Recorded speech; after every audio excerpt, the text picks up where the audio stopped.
తెలుసుద్దాం. AP liquor scam కేసులో నిందితులు కృష్ణమోహన్ రెడ్డి, ధనంజయ రెడ్డిలకు సుప్రీంకోర్టులో నిరాశ ఎదురైంది. ముందస్తు బెయిల్ ఇచ్చేందుకు ధర్మాసనం నిరాకరించింది. కేసు దర్యాప్తు కొనసాగుతున్న సమయంలో బెయిల్ ఇవ్వలేమని స్పష్టం చేసింది. నిందితులకు బెయిల్ ఇస్తే విచారణ అధికారి చేతులు కట్టేసినట్లవుతుందని అభిప్రాయం వ్యక్తం చేసింది. ఈ పరిస్థితిలో ముందస్తు బెయిల్ ఇవ్వడం కుదరదని తేల్చి చెప్పింది.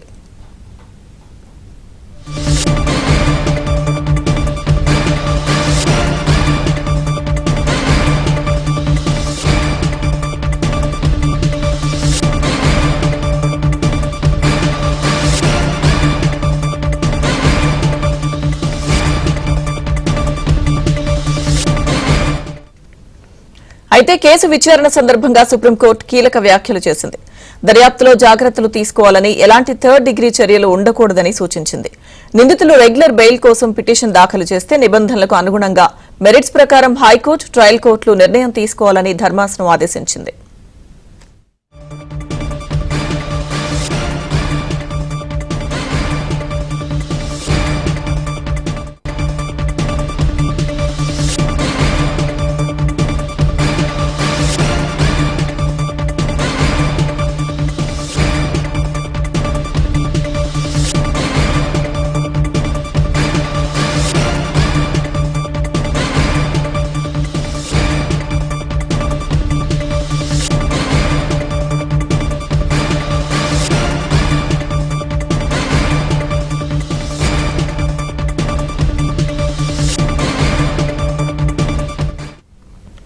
ఏపీ లిక్కర్ స్కామ్ కేసులో నిందితులు కృష్ణమోహన్ రెడ్డి, ధనంజయ రెడ్డిలకు సుప్రీంకోర్టులో నిరాశ ఎదురైంది. ముందస్తు బెయిల్ ఇచ్చేందుకు ధర్మాసనం నిరాకరించింది.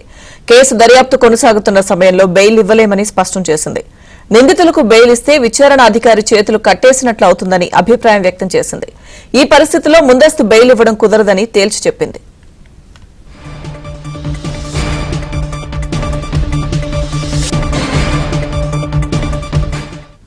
అయితే కేసు విచారణ సందర్భంగా సుప్రీంకోర్టు కీలక వ్యాఖ్యలు చేసింది. దర్యాప్తులో జాగ్రత్తలు తీసుకోవాలని, ఎలాంటి థర్డ్ డిగ్రీ చర్యలు ఉండకూడదని సూచించింది. నిందితులు రెగ్యులర్ బెయిల్ కోసం పిటిషన్ దాఖలు చేస్తే నిబంధనలకు అనుగుణంగా మెరిట్స్ ప్రకారం హైకోర్టు, ట్రయల్ కోర్టులు నిర్ణయం తీసుకోవాలని ధర్మాసనం ఆదేశించింది.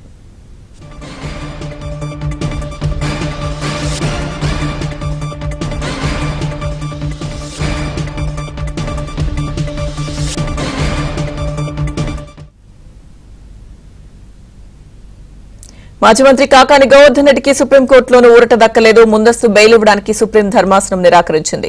క్వాజ్ అక్రమాలు, భారీ ఎత్తున పేలుడు పదార్థాల వినియోగం, అట్రాసిటీ కేసులో A4గా ఉన్నారు కాకాని. 2 నెలలుగా పోలీసులకు దొరకకుండా తప్పించుకు తిరుగుతున్నారు. గతంలో ముందస్తు బెయిల్ పై హైకోర్టు కూడా బెయిల్ కి సంబంధించి నిరాకరించింది. పిటిషన్ ను డిస్మిస్ చేసింది. ఇక విత్డ్రా చేసుకోవడానికి అనుమతి ఇవ్వాలని కాకాని తరపు న్యాయవాదులు బ్రతిమలాడినా కరుణించలేదు ధర్మాసనం. కాకాని తరపున వాదనలు వినిపించారు ప్రముఖ న్యాయవాది, మాజీ హైకోర్టు న్యాయమూర్తి దామత్ శేషాద్రి నాయుడు అభినవ్.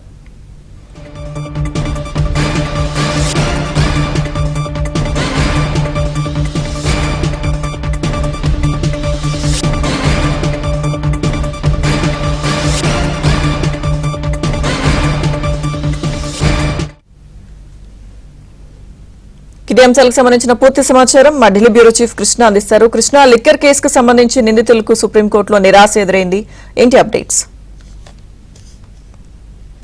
లక్ష్మీదుర్గ, ఏపీ లిక్కర్ కుంభకోణంకు సంబంధించి నిందితులు కృష్ణమోహన్ రెడ్డి, ధనంజయ రెడ్డి ఇద్దరు కూడా ముందస్తు బెయిల్ కోసం సుప్రీంకోర్టును ఆశ్రయించారు. గతంలో హైకోర్టులో వీరిద్దరికీ కూడా ముందస్తు బెయిల్ ను హైకోర్టు నిరాకరించింది. హైకోర్టు ఇచ్చినటువంటి తీర్పును సుప్రీంకోర్టులో వీరిద్దరూ సవాల్ చేశారు.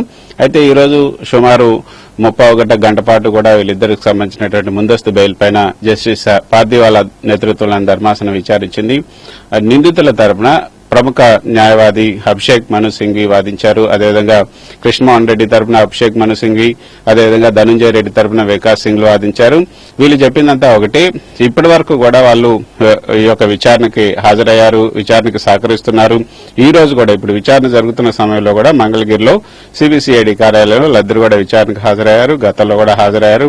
వాళ్ళేమీ పారిపోయే వ్యక్తులు కాదు, కావాలంటే పాస్పోర్ట్లు కూడా సరెండర్ చేస్తారు. కాబట్టి మీరు వాళ్ళని అరెస్ట్ చేయకుండా, అంటే ముందస్తు బెయిల్ ఇవ్వాలి.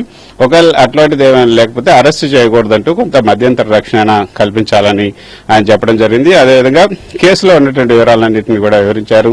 ఇదేమి పెద్ద కేసు ఏమి కాదు, తర్వాత వాళ్ళు ప్రభుత్వాలకు సంబంధించినటువంటి అధికారంలో ఉన్నారు కాబట్టి వాళ్ళు అధికారులు కాబట్టి వాళ్ళు ఎక్కడికి కూడా పారిపోయే అవకాశం లేదని చెప్పినప్పుడు ప్రభుత్వం తరపున వాదించినటువంటి ముకుల్ రోహత్గి అసలు ఇది మొత్తంగా కూడా వీళ్ళిద్దరి కన్సర్న్లోనే జరిగింది. 3,000 కోట్ల రూపాయల కుంభకోణం ఇది చాలా ప్రైమ్ ఫేసి ఉన్నటువంటి కేసు. ఇది దీంట్లో కుట్రలు చాలా ఉన్నాయి. మీరు కనుక ఇప్పుడు ముందస్తు బెయిల్ ఇస్తే తర్వాత ఇన్వెస్టిగేషన్ ఆఫీసర్ యొక్క హక్కులను మీరు హరించినట్లు అవుతుంది. తర్వాత కస్టోడియల్ విచారణ జరపాలన్నా లేకపోతే ఈ యొక్క వాళ్ళని అరెస్ట్ చేయాలన్నా కూడా మీరు వాళ్ళ కాళ్లకు ముందస్తు బందా వేసినట్టు అవుతుంది అంటూ చెప్పడం జరిగింది. సో ఇదంతా విన్న తర్వాత జస్టిస్ పార్దివాలా ఇది ఇప్పుడున్నటువంటి పరిస్థితుల్లో దీనిపైన ముందస్తు బెయిల్ ఇవ్వటం కుదరదు. కాకపోతే విచారణ సందర్భంగా అంటే ఇది రాజకీయ పరంగా ఉన్న కేసు కాబట్టి బయాస్డ్ గా ఉంటుంది, పొలిటికల్ బయాస్ కేసు అని కూడా అంటున్నారు కాబట్టి అవన్నీ కూడా తర్వాత దశలో చూడాలి. ఇప్పుడైతే కేసులో ఉన్న మెరిట్స్ ఏంటి, నిజంగా వీళ్ళు చేశారా లేదా, ఒకవేళ చేస్తే మాత్రం దానికి ఇన్వెస్టిగేషన్ ఆఫీసర్ తగిన విధంగా నిర్ణయం తీసుకోవాల్సి ఉంటుంది. కాబట్టి ఈ దశలో అవన్నీ కూడా విచారించాల్సినటువంటి అవసరం లేదు. మెరిట్స్ లోపలికి వెళ్లకుండా ఇప్పుడు ప్రైమ్ ఫేసి కేసు ఉంది కాబట్టి విచారణ జరుగుతుంది కాబట్టి ఈ దశలో ముందస్తు బెయిల్ ఇవ్వలేం. తర్వాత అరెస్ట్ చేసి తర్వాత కస్టోడియల్ రిమాండ్ లేకపోతే పోలీస్ రిమాండ్ వీళ్ళంతా చేసిన తర్వాత అవసరమైతే రెగ్యులర్ బెయిల్ కు మీరు అప్లై చేసుకోండి. అప్పుడు కూడా నిబంధనల ప్రకారమే కింది కోర్టులు కానీ తగిన సంబంధిత కోర్టులు నిర్ణయం తీసుకునే అవకాశం ఉంటుంది అంటూ కూడా జస్టిస్ పార్దివాలా నేతృత్వంలో ధర్మాసనం స్పష్టం చేసింది. సో వారిద్దరికి కూడా ఈ రోజు ఊరట దక్కలేదు. లక్ష్మీదుర్గ ఎస్ కృష్ణ, అయితే ఇక మరో విషయం చూసుకుంటే మాజీ మంత్రి కాకాని వ్యవహారానికి వస్తే కనుక ముందస్తు బెయిల్ కు సుప్రీం ధర్మాసనం నిరాకరించింది. గతంలో హైకోర్టు కూడా పిటిషన్ డిస్మిస్ చేసిన పరిస్థితి. సో దీనికి సంబంధించిన అప్డేట్స్ ఏంటి? లక్ష్మీదుర్గ మాజీ మంత్రి కాకాని గోవర్ధన్ రెడ్డి గత 2 నెలలుగా అసలు విచారణాధికారులకి దొరకకుండా తప్పించుకుంటున్నారు. విచారణకు రమ్మని చెప్పినా కూడా ఆయన రాకుండా ఉన్నారు. పలు కేసుల్లో ఆయన నిందితుగా ఉన్నారు. క్వార్జీకి సంబంధించి అక్రమ గనులు, అదేవిధంగా ఎస్టీ కేసు, మిగతా కేసులన్నింటిలో కూడా నిందితులుగా ఉన్నారు. వాటన్నిటికీ సంబంధించి ముందు విచారణకు రావాలంటే కూడా రావట్లేదు. ఇదే ముందస్తు బెయిల్ కోసం ఆయన కూడా హైకోర్టును ఆశ్రయించారు. హైకోర్టు నిరాకరించిన తర్వాత ఆయన సుప్రీంకోర్టుకు వచ్చారు. సుప్రీంకోర్టు కూడా ఈ రోజు అసలు ఈ కేసులన్నింటిలో 2 నెలలుగా ఆయన తప్పించుకు తిరుగుతున్నాయంటే ఎంత గనుడో అర్థమవుతుంది. కాబట్టి ఇప్పుడు ముందస్తు బెయిల్ ఇవ్వటం కుదరదు. ఈ పిటిషన్ మేము డైరెక్ట్ డిస్మిస్ చేస్తున్నాం అన్నప్పుడు డిస్మిస్ యాజ్ విత్డ్రా చేయండి, మేము విత్డ్రా చేసుకుంటున్నాం అని చెప్పి పిటిషనర్ తరఫున వాదనలు వినిపించినప్పుడు దామా శేషాద్రి నాయుడు కోరినప్పుడు మేము విత్డ్రా చేసుకున్నా చేసుకోకపోయినా మేము మాత్రం దీని పిటిషన్ ని డిస్మిస్ చేస్తున్నామంటూ డిస్మిస్ చేయడం జరిగింది. సో ఎంత విత్డ్రా చేసుకుంటానికి అనుమతి ఇవ్వమన్నా కూడా ధర్మాసనం అనుమతి ఇవ్వలేదు. సో కాకానికైతే ఇక్కడ కూడా కొంత నిరాశ ఎదురైంది. ఇక్కడ కూడా సుప్రీంకోర్టులో కూడా ఊరట దక్కలేదు. కాబట్టి ఇక no other option Kakani Govardhan రెడ్డికి వెళ్లి విచారణకి హాజరవ్వాల్సినటువంటి పరిస్థితి అయితే ఉంది. సో ఆయనకున్నటువంటి ఆప్షన్స్ అన్ని కూడా అయిపోయాయి కాబట్టి ఇక ఆయన విచారణకు హాజరయ్యే తీరుతారని కూడా అందరూ